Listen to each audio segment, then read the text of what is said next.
All right, guys. So our next topic here keeps us in the Marvel universe in some aspects of it.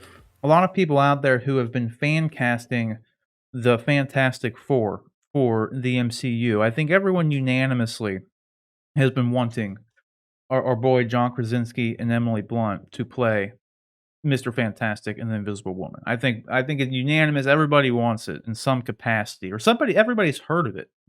I think to some point there's probably some people out there who just assumed that's what was happening, more so than it just being a rumor because so many people have talked about it, me being included. Because I love John Krasinski and I love Emily Blunt, so obviously the fact that John Krasinski used to be Cap or was in the running for Captain America rather, it made sense, like, that Marvel likes to come back to the actors that they've, not interviewed, but auditioned for parts, but then maybe like Tom Hiddleston's Loki, for instance. He was auditioning for Thor, but they liked him so much that they gave him Loki instead. They have a track record of, going back to the well of actors they've worked with in some capacity, even if it's in the audition stages. But, unfortunately, Emily Blunt, or maybe not unfortunately, maybe she's just fibbing a little bit, but nevertheless, she's apparently squashed all the rumors about the Fantastic Four and her and John being a part of it in any capacity, but we do know, obviously, if she was a part of it, if this discussion had happened with her and Kevin Feige, if they are, in fact, already cast as those characters, she wouldn't say. Like, she's not at liberty to say. So, in any way, she could just be just fibbing a Throwing little you bit. off. Yeah, whatever.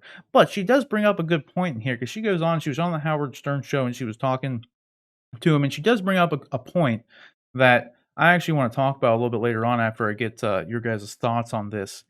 But she goes on to say that she thinks the comic book kind of like superhero movie thing is exhausted. And before anybody gets up in arms about it, like this is the oversaturation part. I think she has a very valid point in that statement. Now, I'll get into that more in a little bit, but I'm myself pretty disappointed in the fact that maybe they won't be because I normally don't like to do fan casting stuff primarily for this very reason. And this is one good reason, but for another reason is we don't know how they're writing these characters. Like they could want younger people than them to be the Fantastic Four for all we know. Like for whatever characters are actually writing on paper, John Krasinski and Emily Blunt might not work well for them at all. You know what I mean? Like it's hard to say if they're good castings for the picture of Mr. Fantastic and Sue Storm that we have in our head more so than what's on the page because we haven't seen the page. So, but I will say I have a feeling that Marvel themselves already knows and has their cast for the whole Fantastic Four. In my opinion, I think they already have that squared away. So I'll be interested to hear what you guys have to think. Rick, what are your thoughts about this? I know you're not the biggest like Fantastic Four fan, but you do Well, know who John Krasinski and Emily Blunt is. So I do. I were do. you excited, at the prospect of them actually being those two characters, or where was your headspace at with this? Well, on paper, it sounds good. But the thing about fan casting is, for me at least, is it sets you up for disappointment because you get this idea in your head that like John Krasinski would be a perfect Mr. Fantastic. Oh my gosh, that's who I want. And then it's not him, and you're like, oh, this movie might not be as good or something. And yes, they would like the picture of them would be great, but I think you bring up a great point when you say that like it may not work. Their version, Marvel's version of Mr. Fantastic and Sue Storm, like you were saying, just it wouldn't work for John Krasinski and Emily Blunt. So while in my head, I'm like, yeah, that'd be pretty cool, actually. From the little bit I do know, I don't know if it would work. Yeah, So because like you don't know how they're gonna write the characters. yeah, Like you're envision like here's a good example. Go back to the year 2000. Hugh long time ago. Jackman's cast as Wolverine. Ain't nobody looked at Hugh Jackman and thought, "That's my That Wolverine." yeah, yeah, This 6-foot Broadway dude. right. Like no one on earth Great thought that singer. was good. Yeah, No one at all. No one at all. But then you but he see was the movie. perfect. Yeah, then you see the movie and you're like, "Well, hot damn. Yeah, That was right, good shit." right. Like he's like the definitive Wolverine for most That's who I people. think of when I think of Wolverine. Yeah, I don't even exactly. think of the comic book version anymore. Right. Right. Because it's either you think of I would say for most people, you either think of Hugh Jackman or you think of the '90s blue and yellow suit Wolverine. Hey, bub. It's one of those 2. Yeah. like, and that's it. So again, that's the whole problem, or not so much a problem. That's just what you run into with like kind of it's the same thing with Heath Ledger's Joker. People didn't think that he'd be good. No, everyone like was like, "Oh, the Brokeback Mountain guy," like blah blah, Right. and then like I think when they released that first promo picture of all black, like, it was all you just saw his face, and it was, like, this kind of angle, and you could see the scar and the red Yeah. hoofs on him, It was like, but "Ooh, you couldn't see okay." his hair, like, people kinda shut up a little bit, like, looks cool, I guess." Yeah. But, like, no one gave it up until that trailer came out. It was Yeah, good. yeah, and then people were like, "Hmm, Okay, okay, okay. maybe I'll give it a shot, meh." And then, we got the best Joker to date still, at this Of all Oscar-winning time, performance. maybe. Yeah, potentially, we don't know yet. John, what do you think about this news of the Fantastic Four casting here? You disappointed? You not care? Do you agree with me that you think Marvel already has their cast for this anyway? Oh, I definitely think Kevin Feige has his, for lack of a better way to put it, wish list or his ideal casting for it. I I don't know. I don't have a strong opinion either way. I know people fall in love. Like I love John Krasinski. I love Emily Blunt. Like they're great actors. If they take the roles, awesome. I mean, obviously they've got chemistry together. I think that would come through on the screen just fine. But there's nothing about them that inherently screams Mr. Fantastic and the Invisible Woman to me. So like I don't know like that. Like I don't immediately go, oh yeah, well they have to, it has to be these two. Like if they get them, fine, but I'm not enthralled with them the way it seems like a lot of fans are. Um, they could hire some completely unknowns. And it could work out well too. So we'll see. Yeah, that's kind of where I'm at with it. She and obviously I agree with you that like even if they are cast, I don't think that she would be spilling the beans on it. Marvel is very methodical in the way they market these things and the way they release trailers and cast information and things of that nature. So very rarely, I can't, very rarely do I remember a time where a third party has broken some sort of big reveal about Marvel. So Oh yeah, I can't remember any time that's happened, honestly. Yeah. Yeah, for sure. I'm gonna go through this one thing and talk about the oversaturation part in this quote she had here. Like she says, "It's not that it's beneath me. I loved Iron Man and I wanted to work with Robert Downey Jr." She explained when she was turning down the role of Black Widow in Iron Man 2. So for anybody out there who didn't know, she almost was Black Widow originally, and then ultimately went to Scarlett Johansson. She says it would have been amazing, but I don't know if superheroes are for me. They're not up my alley. I think it's been exhausted. We are inundated. It's not that it's only the movies, it's all the TV shows as well. And she goes on to say that it's not that she would ever play one or anything like that. It just has to be something cool and interesting and whatever. And she doesn't race to go see like superhero movies. They're just not for her. They're not like, it's not like, she's not going to be hosting no YouTube show talking primarily about this stuff. Like, if it's Hmm. a cool character and she's good, someone thinks she'd be a good fit for the character and she likes the script, she'll do it for work, and that's pretty much where her interest dies. She's not really interested in beyond that. But I'm gonna focus on this whole line here because this is what a lot of people have been focusing on too, where it says like she says that she thinks it's been exhausted and that we've been inundated with like the superhero stuff, and frankly, she's not wrong. Like, dude, think of the CW shows alone. Okay? Like, how many do we got here? We got let's run through a list of just current superhero stuff, maybe within the last 5 years even, we'll say. So we had all the Netflix stuff, Marvel stuff, so Daredevil, Luke Cage, Iron Fist, Jessica Jones, The Defenders, The Punisher, that's 6 already. Agents of Shield, you had the Runaways on Hulu, you had, Hellstrom, that was on Hulu. What about You The Boys, which you have The wasn't Boys, you have and so that's 10 already. Then you have Umbrella Academy, Doom Patrol, The Flash, Arrow, You're already Legends of oversaturating this list. Tomorrow, what else we got? Batwoman, we have, I'm at what am I at? 16, and I'm just this is all off the top of my head. This is just TV shows too. I'm not even talking. Marvel's had 20 some odd movies. DC's had like 10 movies. So we're at like 36, we'll say. It's just estimating. You know what I mean? Like, and this is all within like recent years, within the last 5 years. You know what I mean? Like, she's not wrong to say that The market's a little oversaturated. we're definitely inundated with superhero content. Like, to us, it's glorious times for the most part because most of They the are. stuff's good. They're Like, shoving it down your throat. Well, oh yeah, here's all right. I get it. I get. I mean, as a fan of superheroes, I'm not even caught up on the current season of Supergirl. I'm not caught up on the Stargirl series and both of which I would love to watch at some point. Like there is so much content being produced right now. I'm having trouble keeping up. So I'll grant you that there's a lot of content being produced. But are we inundated? Are we inundated with comedies? Are we inundated with action movies? Are we inundated with sitcoms? Like the idea that we're inundated is, or that it's exhausted. Have we exhausted sitcom television? Have we exhausted reality TV? Have we exhausted like? The market bears what the market bears, and if people want superhero shows, I mean that's one thing about the current age that we live in. Everything and everyone is being segmented and compartmentalized, and so no longer do you have shows that get like 30 to 40 million viewers. Instead, you have superhero shows that get maybe 5 to 10 million viewers, but then you have reality TV shows that get 3 million viewers, and everything's it's much smaller viewership, but it's also a broader range of programs.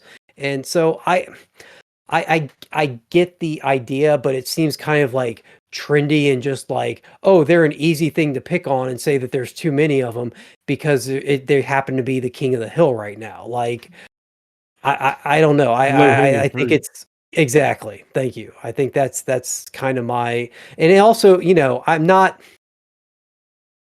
I'm sure that this is taking her words maybe out of context or out of not hearing the tone with which she was talking about and stuff, just taking the words and putting my own interpretation on them. This is probably not fair to her, but like she's grouping this in with her comments about Black Widow, and my first thought is, well, thank God you weren't Black Widow, because if you feel it's exhausted and inundated now, would you have cut and run after the first Avengers movie? Would we have missed all the great character moments that we've gotten with Natasha over the course of all these films that she's been in? Would she as an actress just have been like, you know what, I've played this character a couple times and I want to go do other things, like a lot of what we see actors and actresses do from time to time. And so I'm glad that she wasn't able to take that role, because I think we would have missed out on some really great moments. potentially. And That's a good point. and I also, I hope this isn't the case, but I hope she's not like bitter about not getting the role and seeing what it's done for Scarlett Johansson's career and how much of how much she is adored by fans. Not that Emily Blunt doesn't have a segment of fans, but I don't think Emily Blunt's fan base is, I don't think Emily Blunt gets the marketing opportunities that Scarlett Johansson does. And whether or not that's completely based off of what happened with the role of Black Widow, I'm sure that influences it some, and I hope that it's, I don't want to say that that's what it is, but I'm trying to think of like, why would she even comment on it? Why would she feel the need to say that, it's too much in an interview that she knows is going to go out to a public that right now seems to adore superhero items in movies and stuff? Like, Marvel is just getting started on TV, and she's bashing the TV shows already. Like, I don't know. I take to hear somebody say that, it's like, I feel it puts me on the defensive as a superhero fan, because I'm also an old school superhero fan. So I went through the entire 80s when like the best superhero content we're getting outside of, the second Superman movie with Christopher Reeve. And, you bookended that decade with the second Superman movie with Christopher Reeve, which was spectacular, and Batman 89, which was spectacular. But everything in the middle, oh my God, it was a barren wasteland of just terrible mediocrity. And then you get to the 90s and it doesn't get much better. Like I and the idea that they would ever put a superhero show on TV that wasn't, cheesy Bam Biff Pow Batman, like, was so far fetched. So, I wish people could just be happy that people are enjoying stuff and do things that make them happy without feeling the need to tear down or at least throw shade at stuff that they apparently say they don't care about. I get that. Right. I don't think I haven't watched the interview. I'm just reading the quotes, kind of like you said. You don't know the Sure. context in which this actually came up. So I feel like just as it's easy to say, like, she's, bad mouthing or whatever, like, people just say things off the cuff. Like, you know what I Yeah. mean? Sure. Like, she's Yeah. asked a question, she's just answering a question. Like we talked about the last week with Kevin Feige's just off the cuff comment about like Doctor Strange and WandaVision and like, oh, the white man will come and save the day. Like, he's just talking. Like, he's just a human being. Like, he's Sure. just saying what's on his mind. Just like not like he Yeah, put and I much don't thought into the comment. Like, yeah. and I'm trying to preface all this with like like I said, I'm filtering all this through my own experiences, my own, love of the genre, and like I said, like when I hear things like that, it puts me on the defensive. And so it could have been the most innocent comment in the world, and she could have meant nothing by it. Just that, she happened to just think like in that moment, maybe she had just gotten done like scrolling through Netflix or whatever and saw a ton of Like, superheroes. damn, Was there's a like, lot of superhero man, there's a stuff. lot of this stuff out here right now. And so it could have been, excuse me, a totally off the cuff comment that, she didn't have any real feeling about her. She wasn't trying to bash it. It's so yeah. I mean, I give her the benefit of the doubt. I don't dislike her. I don't think that she's, a raving B word because she's, said this. I also feel like I need to point out all the counters to the idea that they're actually that we're actually inundated, and as if we need to have less of them. Yeah. It's also too, just to say too, it's like being inundated with something isn't necessarily the same as like everyone always brings up like comic book fatigue. Like every other movie that comes out, like, is this gonna be the one where like no one cares? Is everyone gonna be, Yeah. fatigued on the comic book superhero genre? I don't think it's not a one-to-one thing to say there's just a lot of superhero content and like there's comic book fatigue. And it's drastically different statements than like Marty Scorsese makes. You know what I mean? Like, They're not like, cinema. Yeah. yeah, they're not cinema. They're ruining the industry and blah blah blah Yeah. blah. Like This those is the are, guy who made The Irishman. yeah, among other things. But yeah, I yeah, don't like Martin it was Scorsese. just the Irishman. No, like, you didn't like the Irishman? I sat there for like 3.5 hours, just like, is this over yet? I didn't think it was all that exciting by any means. I didn't think it was bad, but it could have used a good 45 minutes cut out of it. Yeah. Like 1000%, it was way too long. It did not need to be that long, but I thought it was good elsewise. But nevertheless, I'm just not a big fan of like mobster, like kind of movies like that. yeah, you wouldn't like Marty Scorsese movies, really. That's what, yeah. Like, Yeah. you're gonna get whacked, right. you know. But no, I can totally see where she's coming from and saying that, just because, like I said, in like a less than, what was it, 30 seconds, I got up to like 36 superhero shows.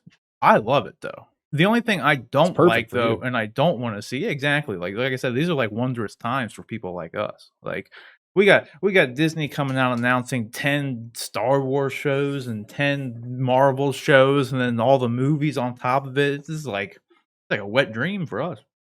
No, this is great. That's one way to put it. Like, keep them coming. I don't care.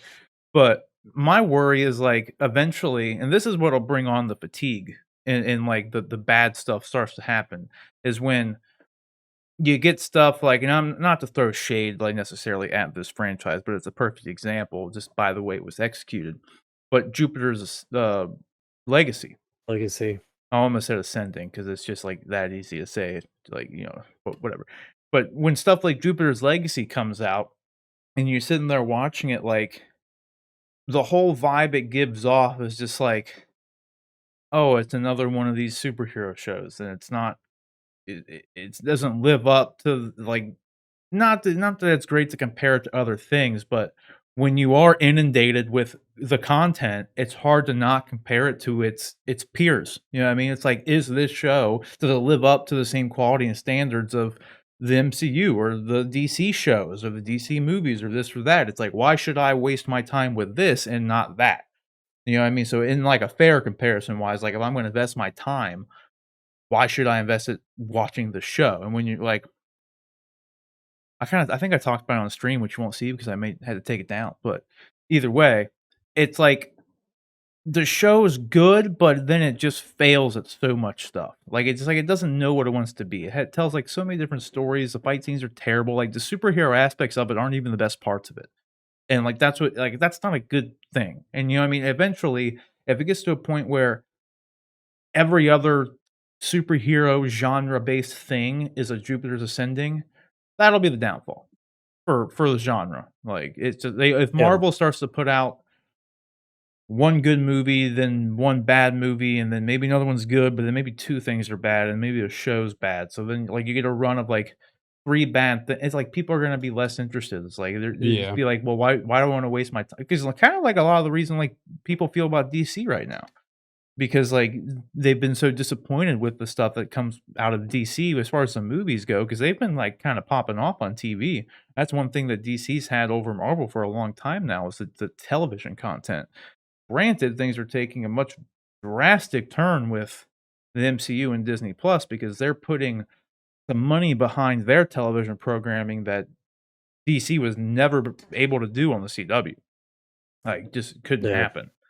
So that's my only worry is that these wondrous times will come to an abrupt end because like a studio or something will put out a couple stinkers like in a row, and then people start to lose interest, and then we get less content out of it because that's the fear for a fan like myself, where it's like I want studios to try to adapt things like Jupiter's Legacy. I want them to take the chance, like we need more stuff like that because we don't just want like the big guns of Marvel and DC. We've had that stuff forever. So I want, if we didn't have studios taking a chance on these more obscure things, we wouldn't have Doom Patrol, we wouldn't have Umbrella Academy, wouldn't have The Boys, wouldn't have Jupiter's Legacy because there was some good stuff in Jupiter's Legacy, but overall it just didn't live up to everything else that's out right now.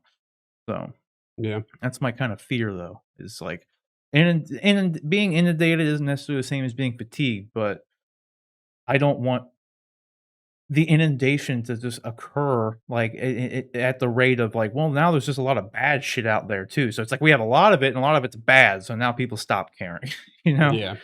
So, but nevertheless, what do you guys think about this? Are you guys upset about, the whole like Emily Blunt squashing the rumors about the Fantastic Four casting? In the end, I kind of am more so than anything.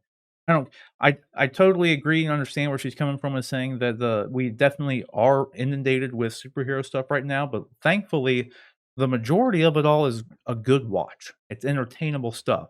We have more wins than losses, and like my only worry is, like I said, when the wins and losses start to balance out, or even the weights tip the other way, that's when it'll become problematic, and I think a lot of the audience will stop caring. So hopefully that day will never come. But whatever you guys think, let us know down in the comment section below.